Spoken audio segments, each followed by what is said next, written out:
In 1931, a contractor in West Virginia paid an undertaker $50 per body to bury dead workers in unmarked graves at night. The workers had been drilling through pure silica rock without masks, without ventilation, without any form of protection. Within 5 years, 764 of them were dead. When their remains were finally exhumed 4 decades later, the bones had deteriorated so badly they only fit into children's coffins. That project, the Hawk's Nest Tunnel, is one of the deadliest construction disasters in American history. And we had never heard of it until we started researching this documentary. Over the past several weeks, we tracked down the 10 deadliest construction disasters ever recorded. What we found was not just a collection of tragedies. It was a pattern. Someone cut a corner, someone ignored a warning, and someone decided that human lives were worth less than the cost of doing things right. From a school that exploded because the board wanted to save $300 a month, to a dam that killed over 2,000 people because a fishing club refused to fix a spillway, to a canal that consumed more than 27,000 lives across 3 decades.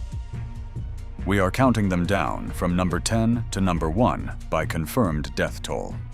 And number 1 rewrites everything you thought you knew about the cost of building the modern world. Number 10. Willow Island, West Virginia.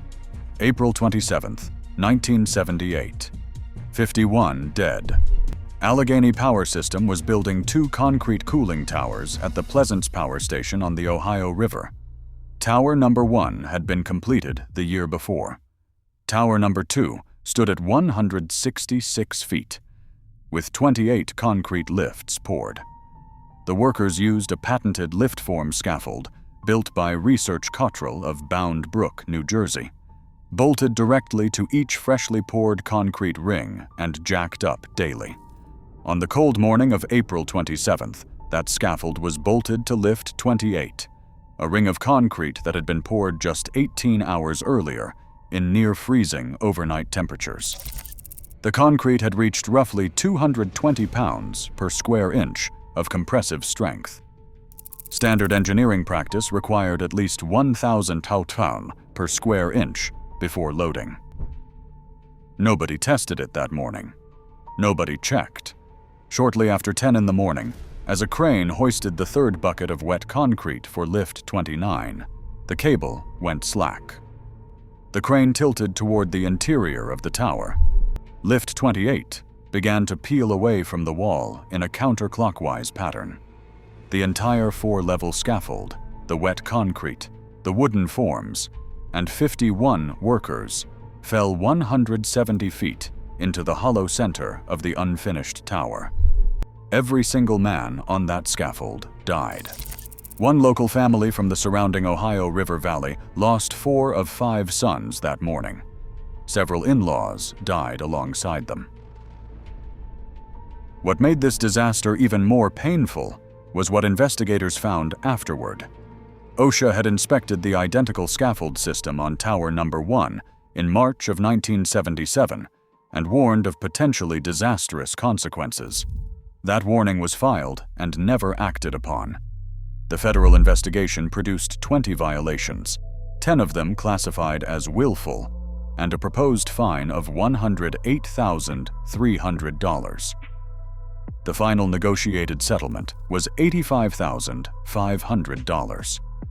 That works out to roughly $1,700 per dead worker. President Jimmy Carter reportedly identified the cause before the investigation was complete. He asked a single question about Willow Island and then said it was green concrete. He was right. Number 9. Quebec Bridge, Canada, 1907 and 1916. 88 dead. The Quebec Bridge across the St. Lawrence River was designed to be the longest cantilever span in the world at 1,800 feet. It still holds that record today. The consulting engineer was Theodore Cooper, an aging American in his 60s who never once visited the construction site. He worked entirely from his New York City office, too ill to travel and too proud to hand the project to someone who could. Cooper unilaterally increased the span from 1,600 feet to 1,800 feet to save on pier costs, but never recalculated the stress on the lower compression cords. The fabricator was the Phoenix Bridge Company of Phoenixville, Pennsylvania, working under a contract that fined them $5,000 per month for late delivery. During the summer of 1907, young on-site engineer Norman McClure noticed the lower compression cords, A9L and A9R, deflecting outward. The bend grew from 3/4 of an inch to over 2 1/4 inches in about a week. McClure begged local supervisors to halt construction. When they refused, he boarded a train to New York City to plead with Cooper in person. Cooper finally sent a telegram to Phoenix Bridge at 12:16 in the afternoon on August 29th. The message read, "Stop work immediately." It reached the company office in Phoenixville at 1:15 that afternoon, but the message was never forwarded to the construction site in Quebec. At approximately 5:30 that same evening, Corda 9L buckled. A 9R followed immediately. 20,000 tons of steel, the entire south anchor arm and partial suspended span, fell 150 feet into the St. Lawrence River in roughly 15 seconds. Of 86 workers on the bridge, 75 were killed. 33 of them were Mohawk iron workers from the Kahnawake Reserve near Montreal. That was roughly half the working-age men of the entire community. They were buried at Kahnawake under crosses made from steel bridge beams pulled from the wreckage. 9 years later, in 1916, a replacement span weighing 5,000 tons was being lifted into place when a casting failed. It dropped into the St. Lawrence, killing 13 more workers. The bridge opened in 1917 at a cost of $23 million and 88 lives. The disaster inspired the Canadian engineering profession's iron ring tradition, where graduates wear a ring as a reminder of what happens when calculations go unchecked.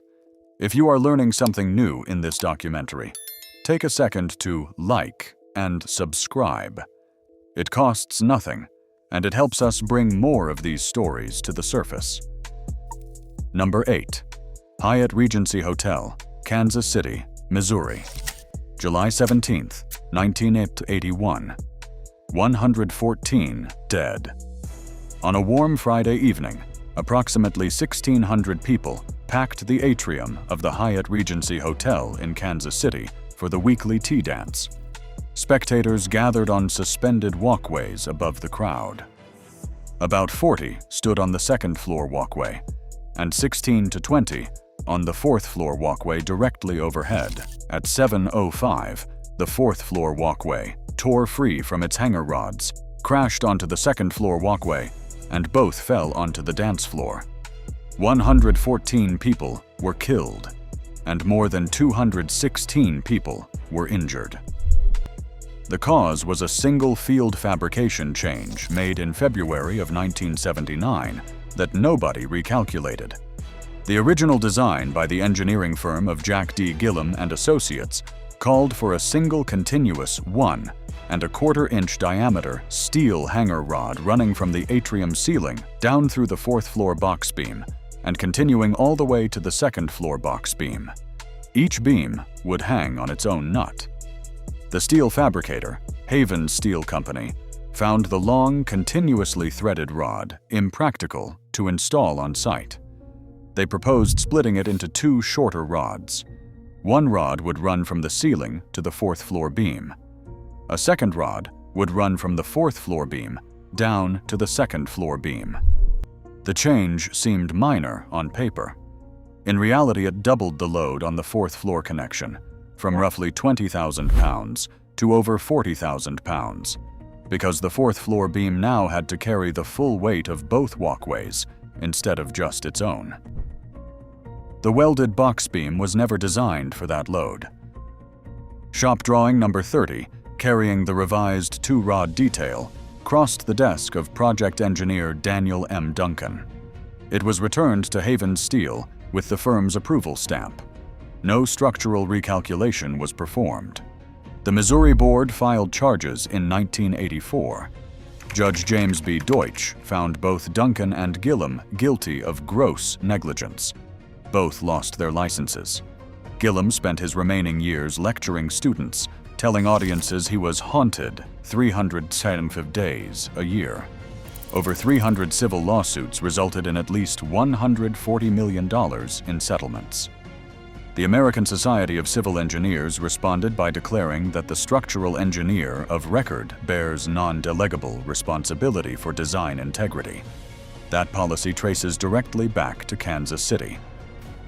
Number 7. New London, Texas, March 18, 1937. 296 dead.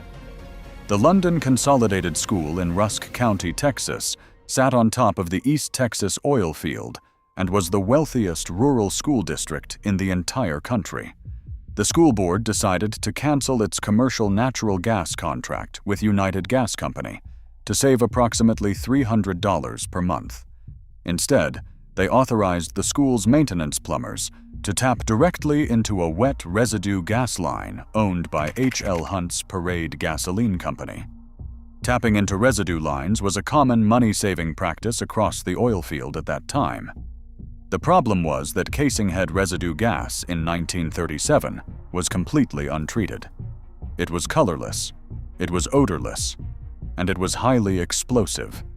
A faulty connection at the tap allowed gas to leak steadily into the enclosed crawl space beneath the 253-foot-long main building. The crawl space was a dead air volume of roughly 64,000 cubic feet with no ventilation. Over days, or possibly weeks, the gas accumulated to its optimal explosive concentration of approximately 6.5%. Students and teachers had been complaining of persistent headaches, but nobody connected the symptoms to a gas leak because there was nothing to smell. At approximately 3:17 in the afternoon on March 18th, manual training instructor Lemmy R. Butler flipped the switch on an electric sanding machine in the shop classroom. Students had nicknamed the machine Old Sparky because Butler had recently rewired it himself. The spark ignited the gas and air mixture throughout the entire crawl space simultaneously. The explosion launched the building off its concrete foundation. The roof mushroomed upward before the walls collapsed inward, burying everyone beneath steel beams, concrete slabs, and heavy industrial shop equipment. The blast was heard 4 miles away. Of approximately 500 students and 40 teachers present in the building, roughly 296 were killed in the initial explosion. Butler died at his machine. Subsequent injuries raised the final count to at least 311 by some estimates. Roughnecks from the surrounding East Texas oil derricks rushed to the scene with cutting torches and floodlights. By nightfall, over 2,000 rescue workers were on site. Governor James Allred dispatched Texas Rangers, the Highway Patrol, and the National Guard. Martial law was declared. Among the first reporters to arrive was a 21-year-old United Press correspondent from Dallas named Walter Cronkite. Decades later, Cronkite wrote that nothing in his career, before or since, had equaled the magnitude of that tragedy. The Texas legislature responded with 2 laws that changed the world. House Bill 1017, signed on May 17, 1937, required the addition of a chemical called ethyl mercaptan to all natural gas distributed for commercial or industrial use. That is the rotten egg smell you recognize today when you turn on a gas stove or detect a leak. Before New London, natural gas had no odor at all. The second law, the Texas Engineering Registration Act, established the modern professional engineer licensing system, requiring certified oversight of public infrastructure. Every time someone smells gas and opens a window, that instinct traces back to New London. Number 6. Sampoong Department Store, Seoul, South Korea. June 29, 1995. 500. 2 dead. The Sampoong department store was originally designed as a 4-story apartment building. Chairman Lee Jun changed the design mid-construction to a 5-story department store, which required the removal of supporting walls. The original contractor, Woo-sung Construction, warned the changes were dangerous. Lee fired them and finished the job himself. He ordered support columns cut from 80 centimeters to 60 centimeters to make space for an escalator, widened column spacing to 11 meters, and added a heavy 5th floor with a traditional ondol heated concrete base. 3 rooftop industrial air conditioning units, each weighing approximately 15 tons when empty, were installed above the south wing. When neighboring residents complained about the noise, Lee ordered the units moved to a different location on the roof. They were not lifted by crane. They were dragged across the flat concrete roof slab on pulleys and metal rollers, cracking the already overstressed column labeled 5E in the south wing. By April of 1995, visible cracks had appeared throughout the 5th floor ceiling. On the morning of June 29th, the cracks widened and cracking sounds became audible to shoppers. Store employees began reporting structural movement. The board of directors met at 5 in the afternoon and advised Lee to close the building immediately. Lee refused.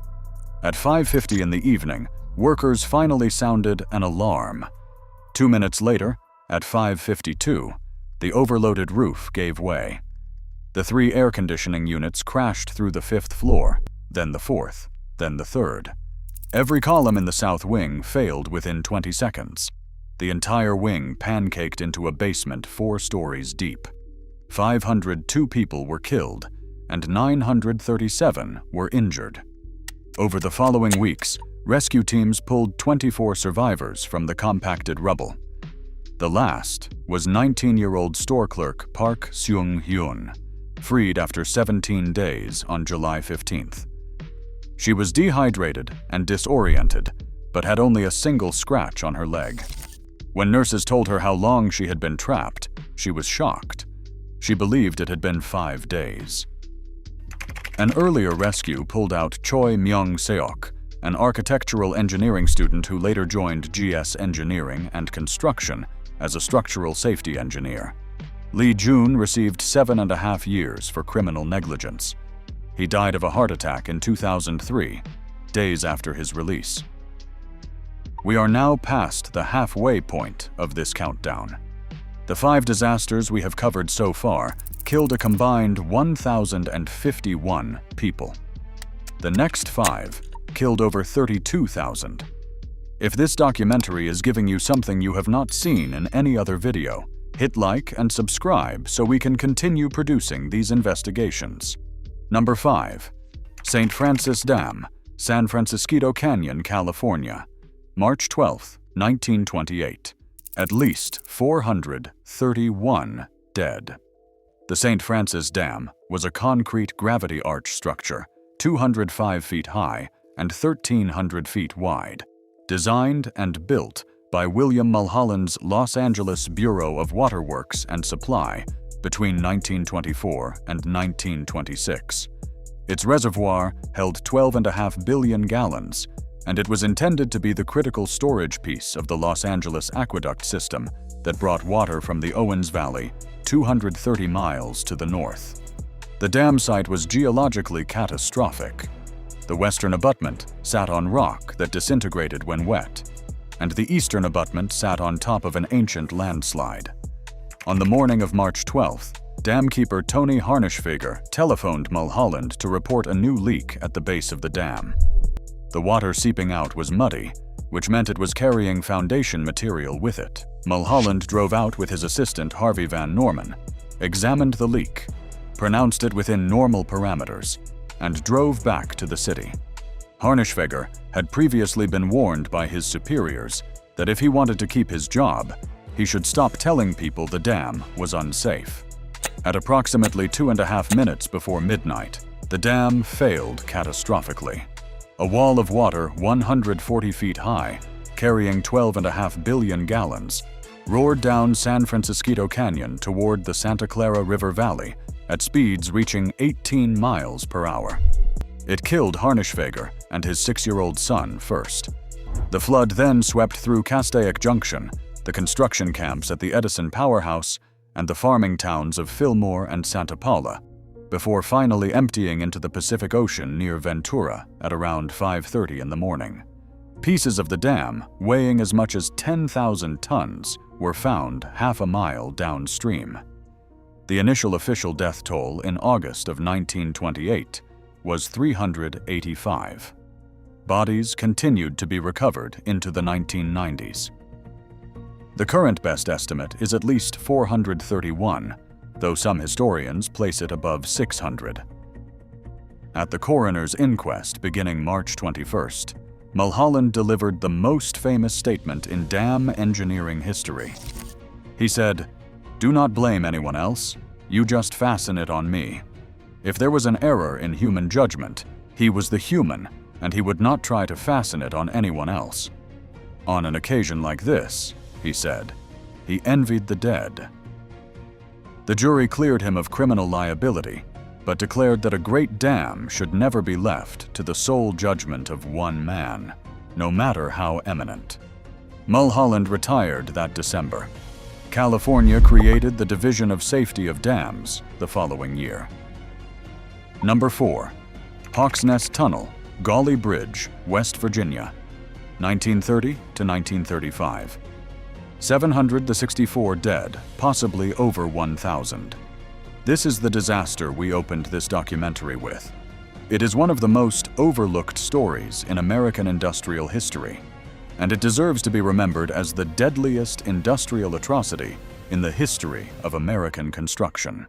On March 13, 1930, Union Carbide's subsidiary New Kanawha Power Company awarded a contract to Reinhardt and Dennis of Charlottesville, Virginia. The job was to drill a 3 3/4 mile tunnel, 30 to 32 feet in diameter, through Gauley Mountain to divert the New River for a hydroelectric plant feeding Union Carbide's metallurgical works at Alloy, West Virginia. The rock the men drilled through was 90 to 99% pure silica. When Union Carbide's own engineers realized this, the silica itself became a profitable byproduct, sold to Carbide's steel furnaces. This eliminated any financial incentive to use wet drilling methods, which would have controlled the deadly silica dust. Of the approximately 5,000 men recruited for the project, about 3,100 were black migrants brought north from Georgia, the Carolinas, and Alabama. They were paid 25 cents per hour. White workers were paid 50 cents. The men worked 10-hour shifts, 6 days a week. Black workers were denied the 30-minute clean air breaks given to white crews and were forced from their bunkhouses at gunpoint when they became too sick to work. The only respirators on the entire job site were reserved for company inspectors. Workers exited the tunnel every shift coated head to foot in white silica dust. Within months, men began collapsing. Company doctors diagnosed them with tunnelitis, a condition that does not exist in any medical literature. In reality, the men were dying of acute silicosis, a disease known to medicine since the time of Herodotus and explicitly documented in occupational health textbooks available in 1930. Of the roughly 1,200 men who worked at least 2 months underground, 764 died within 5 years. Independent epidemiologist Martin Cherniak of Yale University calculated this as a 63% fatality rate, the highest mortality of any American industrial workplace ever recorded. The cover-up was systematic. Workers who spoke to reporters or state officials were fired immediately. When they died, local white cemeteries refused to accept black bodies. Reinhardt and Dennis paid Summersville undertaker Hadley C. White $50 per body to bury the dead on his mother Martha White's farm. The burials took place at night. The bodies were often stacked on flatbed trucks. The graves were unmarked. The company paymaster was later quoted as saying that he knew they were going to kill those men within 5 years, but he had not expected them to die so quickly. Death benefits were racially segregated. $1,000 for a white husband, $600 for a black husband. Of 538 lawsuits filed seeking $4 million, the largest trial ended with a hung jury and evidence of jury tampering. A final settlement of $130,000 was split among hundreds of plaintiffs, with half going to attorneys who reportedly accepted a side payment to never sue again. In January of 1936, the U.S. House Committee on Labor held hearings. Social worker Philippa Allen testified that a black worker died at 4 in the afternoon and was in the ground within an hour. Worker George Robinson provided devastating first-hand testimony. Reinhardt and Dennis declined to attend, dismissing the proceedings as slanderous rumors. The committee's report called the project a tragedy, worthy of the pen of Victor Hugo. Congress took no punitive action. In 1972, when U.S. Route 19 was widened through the area, construction crews discovered the unmarked graves. The remains were exhumed. They had deteriorated so badly that they were placed in children's coffins because that was all they would fit into. A memorial now stands at Lookout, West Virginia, listing 41 names. 764 names should be on that marker. The true number may exceed 1,000. Nobody will ever know. We are now entering the final 3. Each one killed over 1,000 people. If you have made it this far, we would appreciate it if you took a moment to like and subscribe. Every subscription helps us continue digging into stories that deserve to be told properly. Number 3.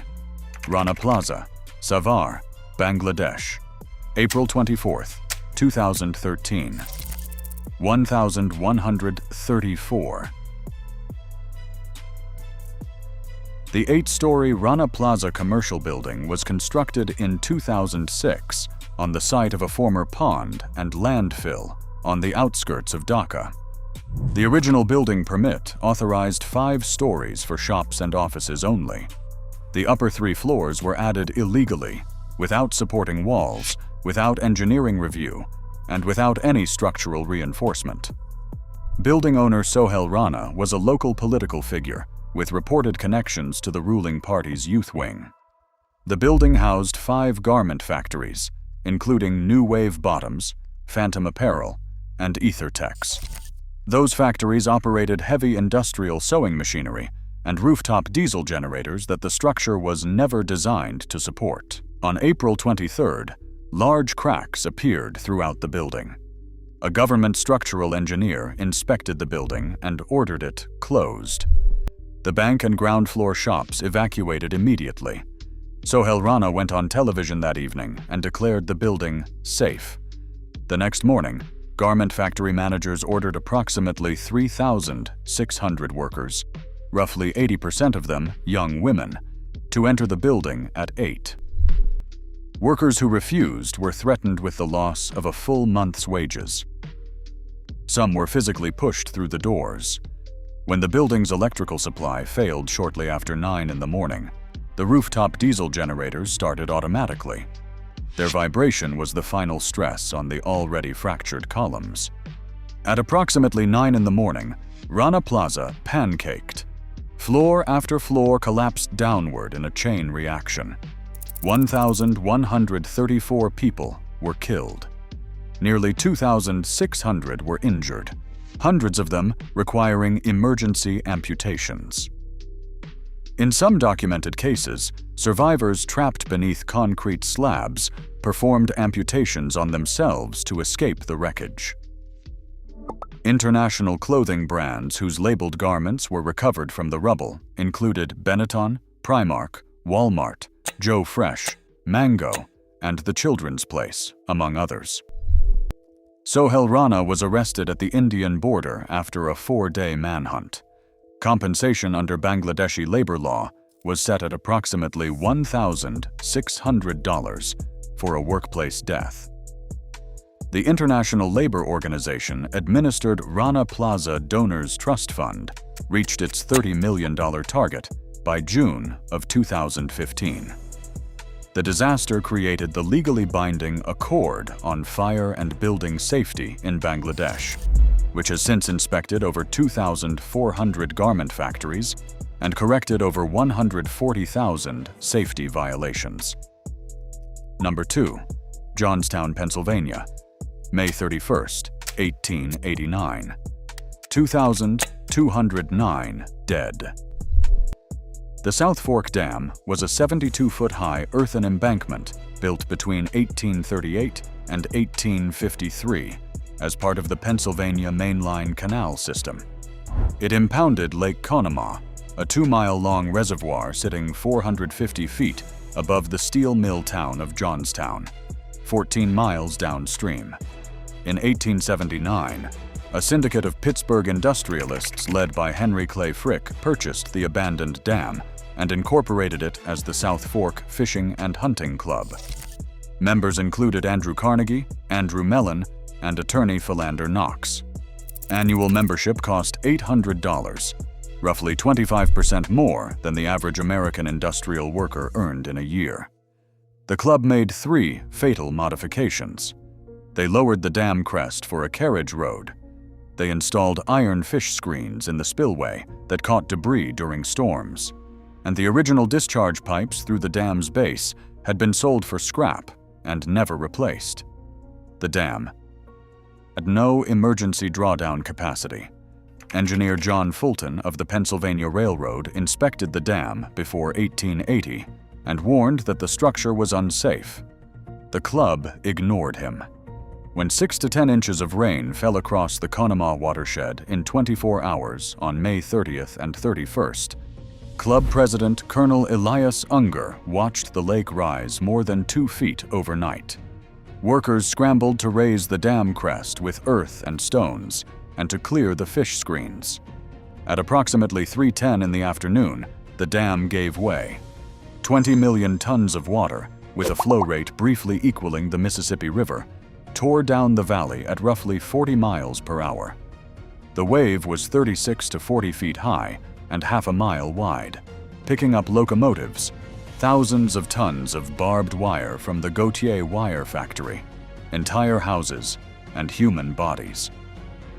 When the mass of wreckage slammed into the stone bridge at the Pennsylvania Railroad crossing, it piled 30 feet high and caught fire. The blaze burned for 3 days, killing at least 80 survivors trapped in the debris. The final death toll was 2,209. 99 entire families were eliminated. 124 women were widowed. 198 men lost their wives. 99 children were orphaned. 777 bodies were never identified. 16-year-old Victor Heiser survived by riding his family's barn roof through the floodwaters. Both of his parents died. Heiser later became a physician credited with saving an estimated 2 million lives. Every lawsuit filed against the South Fork Fishing and Hunting Club failed. Knox and Reed, both club members and attorneys for the club, argued successfully in court that the flood was an act of God. No member of the club ever paid a single dollar in damages or compensation. Andrew Carnegie's contribution to Johnstown's recovery was a public library. Number 1. The Panama Canal, 1881 to 1914. Approximately 27,609 dead. This is the deadliest construction project in recorded history, and it was not one disaster, but hundreds of them stacked across 33 years and 2 nations. The French effort began on January 22, 1881, when Ferdinand de Lesseps' Compagnie Universelle du Canal Interoceanique started digging at the Culebra Cut through the continental divide of Panama. Over the next 8 years, an estimated 22,000 workers died, most of them Afro-Caribbean contract laborers from Jamaica, Barbados, and Trinidad. They died of yellow fever, malaria, pneumonia, landslides, and dynamite explosions. The French company collapsed into bankruptcy in February of 1889. triggering one of the largest financial scandals in French history. Over 150 members of parliament had accepted bribes. Criminal trials reached de Lesseps himself and even Gustave Eiffel. 800,000 French investors lost their savings. The Americans purchased the canal rights for $40 million in 1904 and deployed 102 railroad-mounted steam shovels. 77 were 95-ton Bucyrus machines from South Milwaukee, Wisconsin. 24 were Marion shovels from Marion, Ohio. Together they moved over 240 million cubic yards of earth and rock. The Culebra Cut, nicknamed Hell's Gorge, experienced over 100 major landslides. One slide at Cucaracha in 1907 dumped 500,000 cubic yards of mud into the channel. The single deadliest incident was a premature dynamite detonation at Bas Obispo on December 12, 1908, when 44,000 pounds of explosives killed 23 men. Death rates during the American period were brutally segregated. In the first half of 1906, 59 out of every 1,000 non-white workers died, compared to 17 per thousand for white employees. The man who broke the disease cycle was Major William Crawford Gorgas of the U.S. Army Medical Corps. His mosquito eradication campaign, launched in July of 1905, recorded Panama's last yellow fever case on December 7, 1906. The Canal Commission had twice tried to fire Gorgas before President Roosevelt personally intervened.